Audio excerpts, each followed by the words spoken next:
The alarm was a silent, urgent pulse of crimson light that swept across the bridge. On the main view screen, the human freighter, a blocky and rust-spattered vessel designated CSV Long Haul, hung dead in the void, a single drive plume sputtering from a recent hit. Surrounding it were 3 sleek, predatory ships of the Krill Empire, their weapon ports glowing with malevolent energy.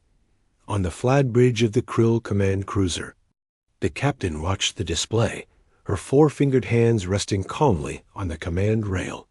Her scales, the color of deep amethyst, seemed to absorb the red light. To her tactical officer, a male whose bronze scales were puffed in aggression, the decision was clear. The freighter is disabled. Their life support will fail in minutes. A clean finish, Captain. One more barrage. The captain did not turn. She observed the data stream. The human vessel was a civilian model, outdated, its power signatures weak. It posed no threat. The Krill Empire was at war with the human Commonwealth, but this was not a combatant. It was prey, and she had grown weary of hunting prey. "Hold fire," she said, her voice a low, melodic contrast to the tension. "Captain?" The tactical officer's frill flared in surprise. "Scan for life signs. Focus on the escape pod bay." The scan resolved. One life sign. Just one, faint and flickering, deep within the engineering section of the dying ship. Not near any pod. Trapped. "A single engineer," she murmured. "He attempted a repair. He is stranded." "All the more reason to grant a merciful end," the tactical officer insisted. "Their kind are vermin. They would not extend the same courtesy." She turned her head finally, her large obsidian eyes meeting his. "Are we them?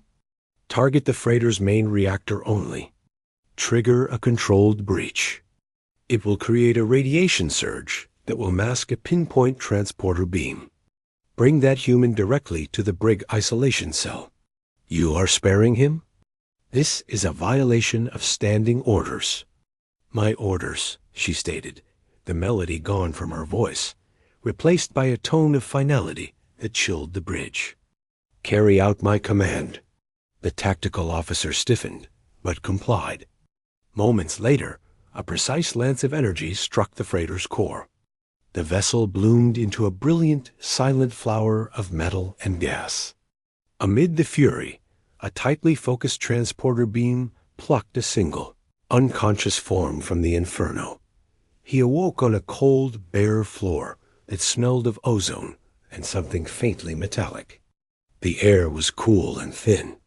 Pushing himself up, he saw walls of a smooth, gray material and an energy field crackling across the doorway. He was in alien confinement.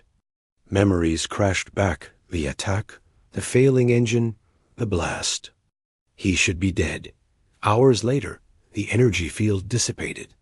2 armored Krill guards entered, their scaled faces unreadable. They did not harm him. They simply gestured. He was led not to an interrogation room or an airlock, but to a small, spare chamber with a table. The female captain stood there, unarmed, her uniform a simple dark tunic. "Sit," she said. The word was in his language, accented but clear. He sat, wary, his eyes tracing the elegant lines of her alien features. "You destroyed my ship." "I ended its suffering," she corrected. "And I extracted you. Your life was forfeit. It is now mine, a prisoner." "A consequence," she said. She studied him, this bipedal creature with soft skin and defiant eyes. "My crew believes you should be dead. My superiors would agree. Your existence here is a personal decision. Why?" She paused, as if searching for the reason herself. "The war has gone on for 7 cycles. It has become a grind of extermination. I commanded a warship that hunted other warships. Now I command a hunter that swats gnats. There is no honor in it. There is no purpose. Your life sign was a single point of defiance against the void. I chose to acknowledge it. He gave a bitter laugh. So I'm a symbol? A pet project? You are a debt, she stated plainly. And I am your creditor. You will serve on this ship. You will work. Your skills as an engineer are noted in your vessel's database. We have systems you can learn to maintain. This is not a negotiation. And so he was assigned. Given a menial role in the lower engineering bays, watched always by suspicious eyes. He learned the basic Krill script for system labels, the rudiments of their technology. He was an object of curiosity and scorn. The crew, especially the tactical officer, saw him as a living insult to their duty. The captain, however, was a constant, enigmatic presence. She would visit the engineering bay, not to check on him, but to inspect the work. Yet her eyes always found him. Sometimes she asked a terse technical question, testing his understanding.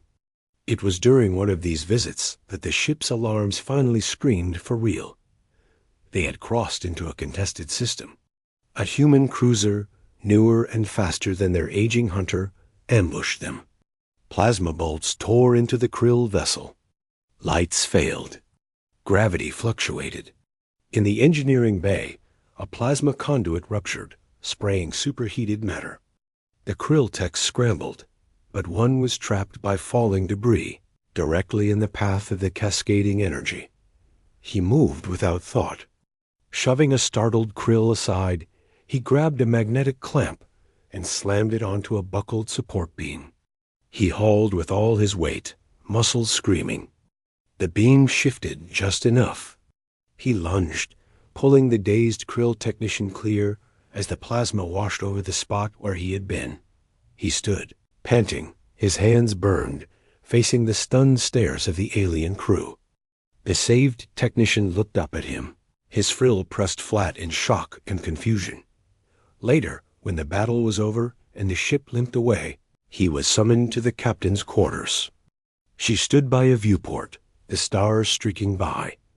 "You saved one of mine," she said. "It was the thing to do." She turned. "It was not. By the logic of this war, you should have let him die. It would have been a small vengeance." "I'm not at war with him," he said, meeting her gaze.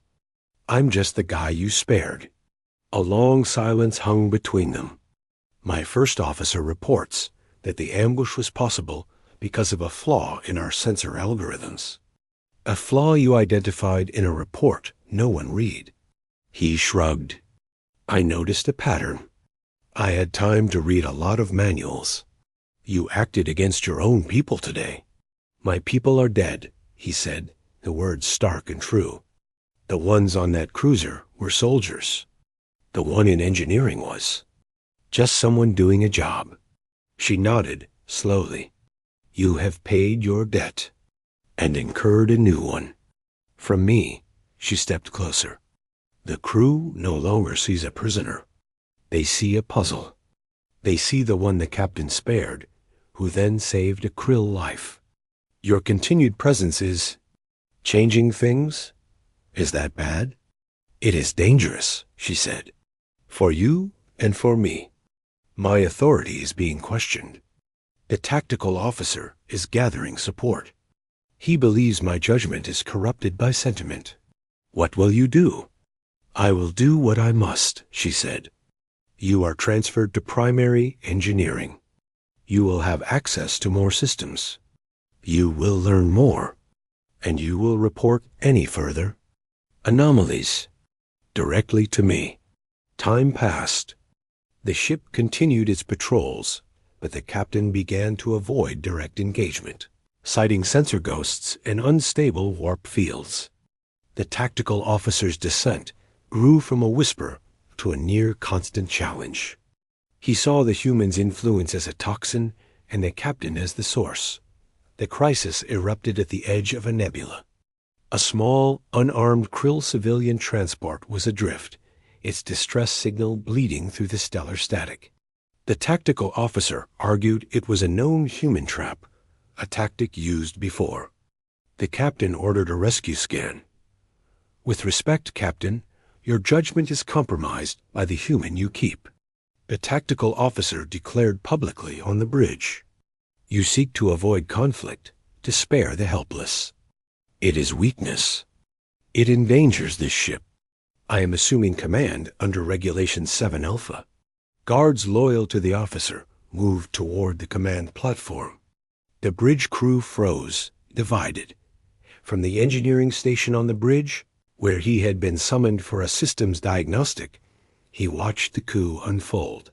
He saw the captain stand tall, isolated. He saw the tactical console, now under the officer's control, powering weapons. The target was not the civilian transport, but the command chair. He did not hesitate. His hands flew over the engineering panel he had been working on. He initiated a pre-existing dormant protocol, a full system diagnostic overload he had discovered weeks prior. Every console on the bridge flared and died with a shower of sparks, plunging the space into darkness save for the emergency strip's dot in the confusion and the dim light. The captain moved. She was not a warrior by tradition, but she was decisive. She disarmed the closest guard, her movements swift and precise. When the lights flickered back on, she stood over the prone form of the tactical officer, a sidearm in her hand, its aim unwavering. "You are relieved," she said to the officer, her voice echoing in the stunned silence. Her eyes swept the bridge, meeting the gaze of every crew member. This ship does not fire on the helpless, and it does not mutiny. Secure him. Her gaze finally landed on him, still at the engineering station. The look was not one of gratitude, but of profound, weary acknowledgement. They were bound now, irrevocably. He had chosen her side, against her people and his. She had spared a life, and in return, that life had saved her command, and perhaps her soul. Later, in her quarters, they stood together looking at the stars. The civilian transport, its crew saved, dwindled to a point of light behind them. They will send a new tactical officer, she said. The scrutiny will be intense. I know. You could have let him take command.